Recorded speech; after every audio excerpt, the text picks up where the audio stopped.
have more fun and play the game better. So I organize practices. Now, here's a key point. You got to remember this. You do well in school. Okay. So let's say you got what grade are you in? Fifth grade. Okay. So you get one grade above my son. Okay. So you get homework. You get reading assignment or whatever. Okay. Core 5. You do Core 5, ST Math, that kind of stuff. Yeah. All right. If you do it and you're kind of like distracted, and you don't do as well, right? Yeah. But if you really take your time and you get a lot out of it, right?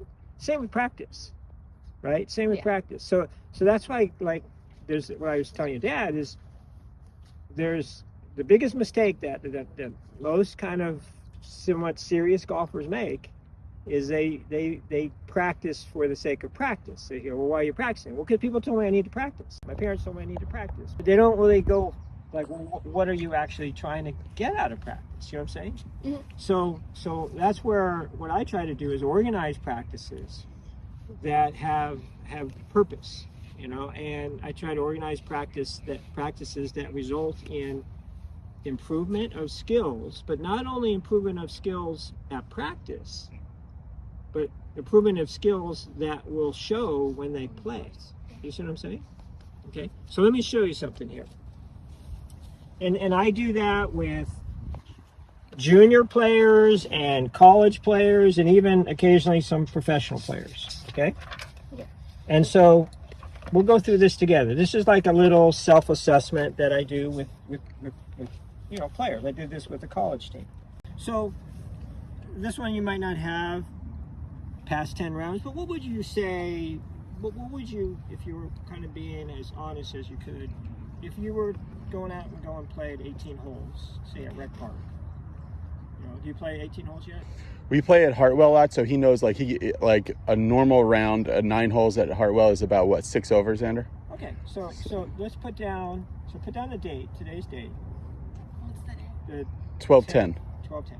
So how's your driving? So are you, if you're playing and I put a driver in your hand, how do you feel about your driving? Do you feel like it's pretty consistent? It's pretty reliable? Like it's pretty I feel like I'm going to hit the fairway most of the time. What would you give it like on a scale of, say, 1 to 10? 10 meaning probably I'm going to hit the fairway and I'm going to hit it straight every single time.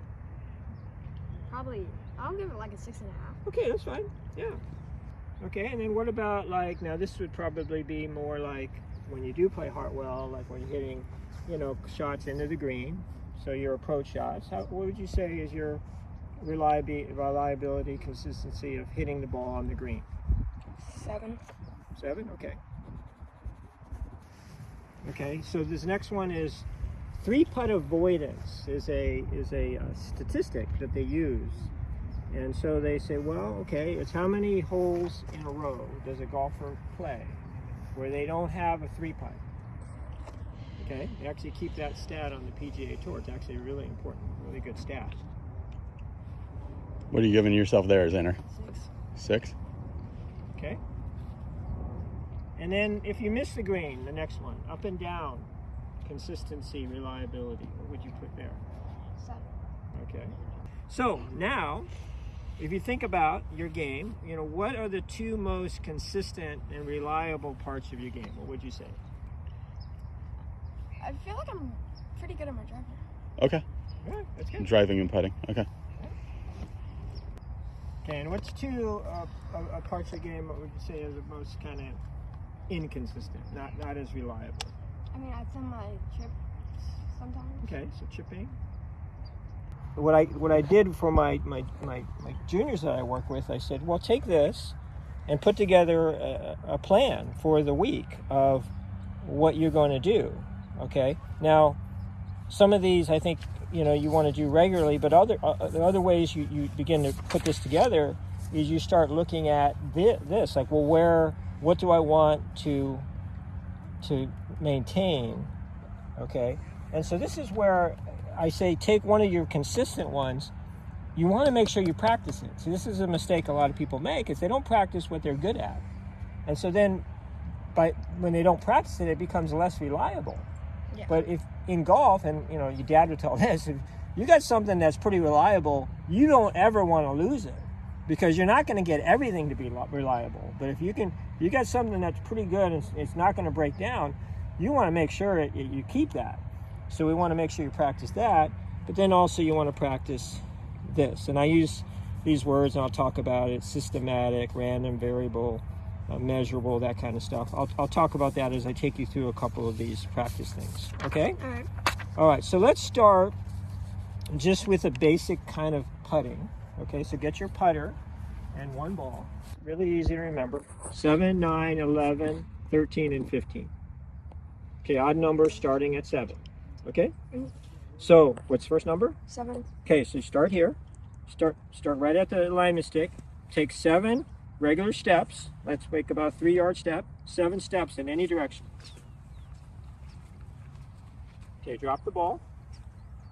Now your aim is to putt the ball and have it stop as close to the alignment stick as you can. Okay?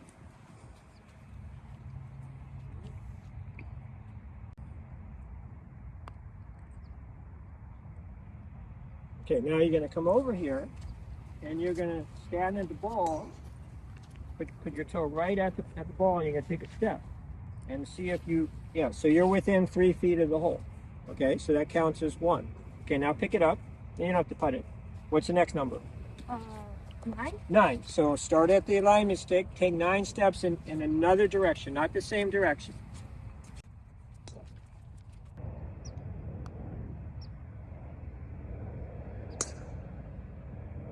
Okay. Within 3 feet. You can eyeball that. That's within 3. Okay, what's the next number? 5, 4 is 11. 7, 9, 11. Okay, so 11 steps in another direction.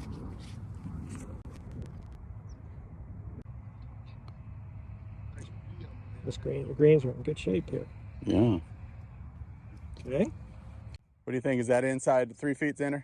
Yeah. Next number is what? 13. 13. Got it. Okay, so 13 steps. What would you get better at doing? What? Okay. Well, be more specific. Like distance and Putting. where the like the greens roll is gonna be. Yeah. Okay. And if you were to get most of your putts or all of your putts within 3 feet, what would that do to your 3-putt avoidance? It would make it less consistent of 3 putts, and it would make me have more 2 putts. Exactly. See what I'm saying? Yeah. It would help your scoring average. What drill is this called? So this is the lag putting drill. Okay? Yeah. And it's one of my favorite drills to do. Because here's the thing with putting. Your scoring average will improve mostly from reducing 3 putts, not from making more birdies. See what I'm saying? Yeah.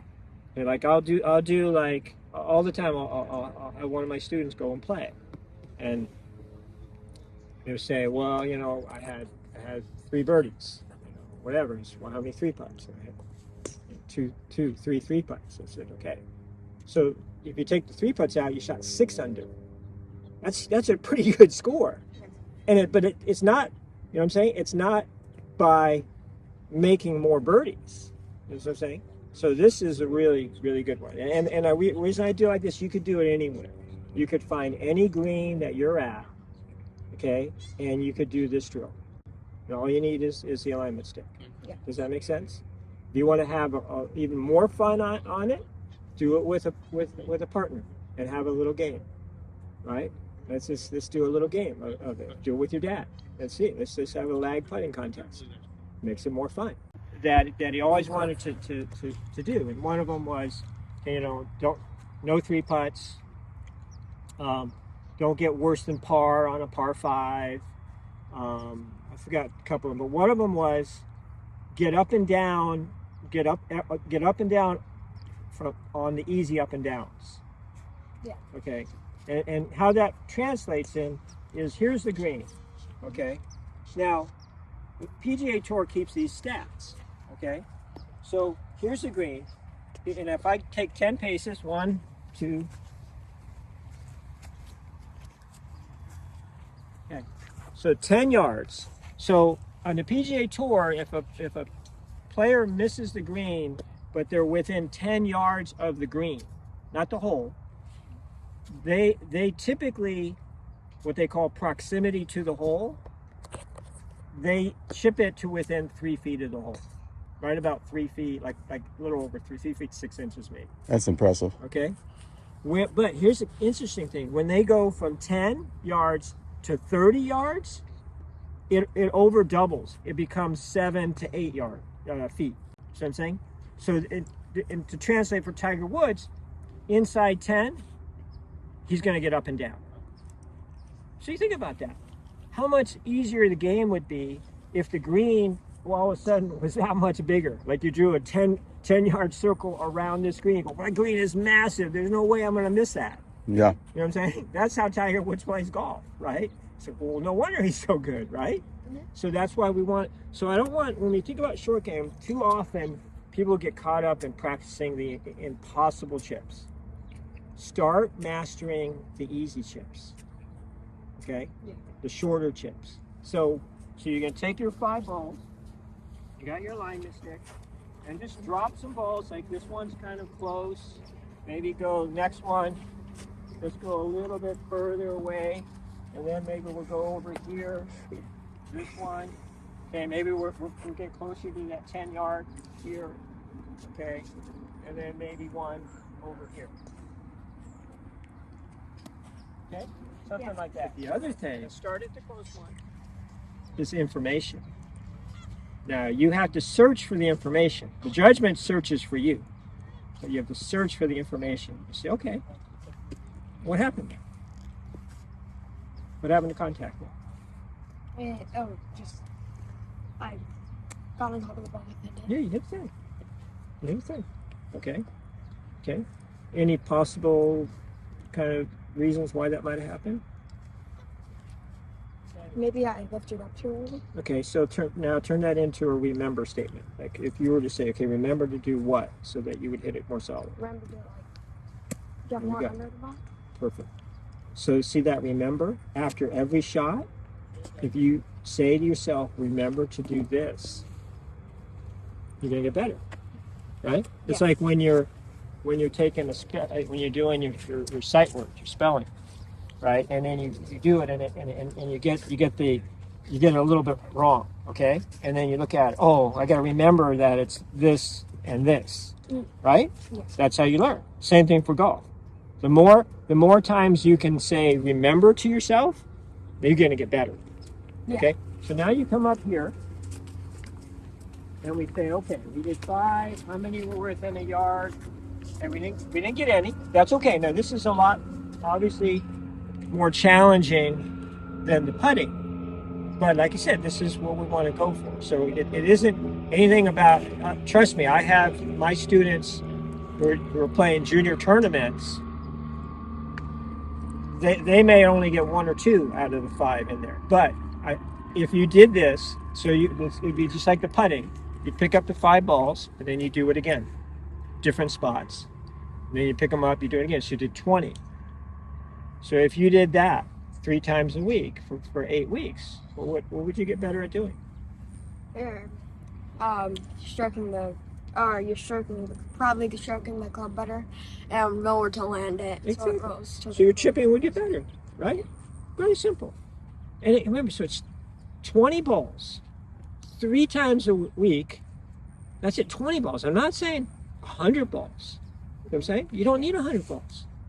Because if you do this, it's going to take you about 20 minutes or so. But you're focused, right? Should I do this every day or?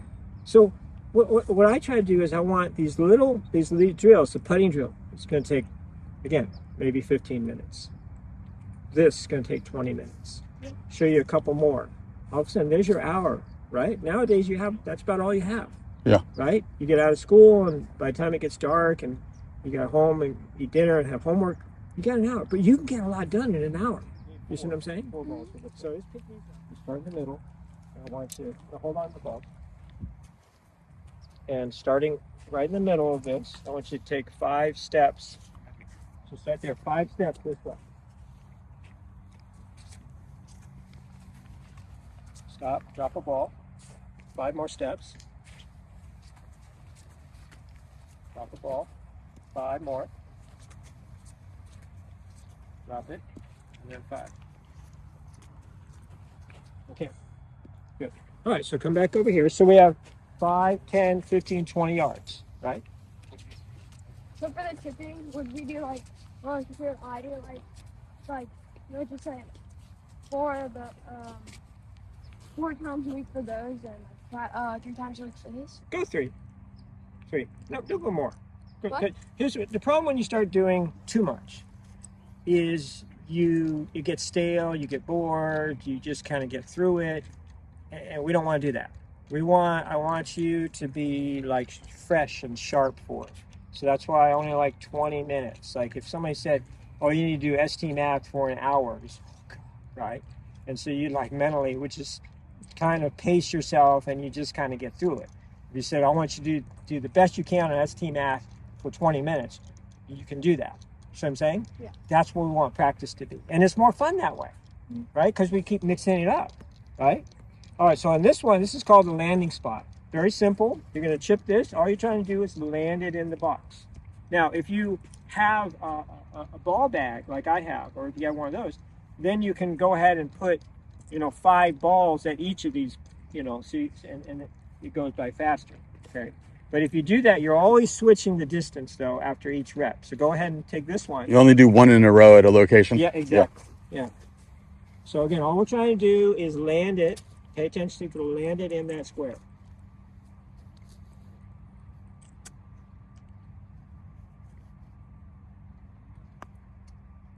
Well, it technically landed in the square. It's okay. Yeah. Wait, I thought we were trying to get it in the square. No. You did.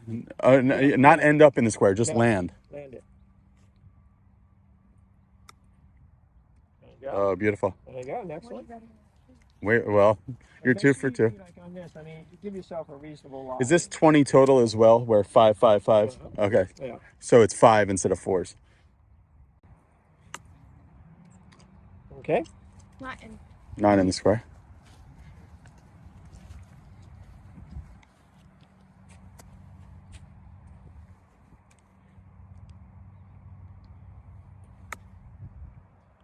Okay. And so, again, I'm just trying to go through this to show you. But then you would do this. You would do the four distances 5 times each. So there's your 20. Yeah. What do you What say? would this triple be called? Landing spot. How many out of 20 end up in this square?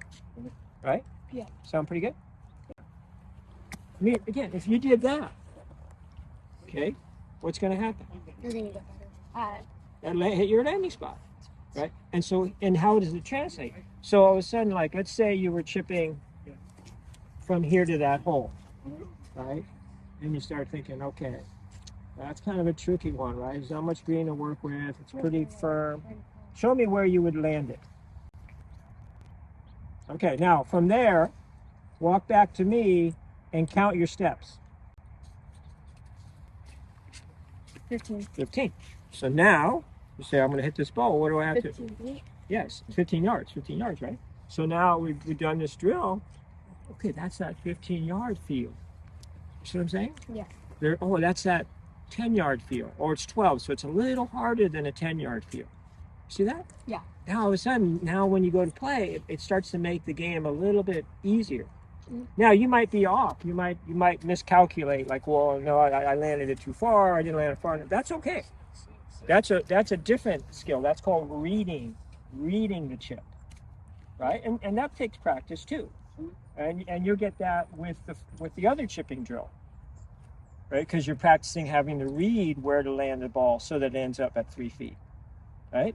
Yeah. Here you practice the actual skill of hitting your landing spot. Think about that, right? 18 holes right now. Everything is a par 2, and it's all chipping and putting. That's all you do, right?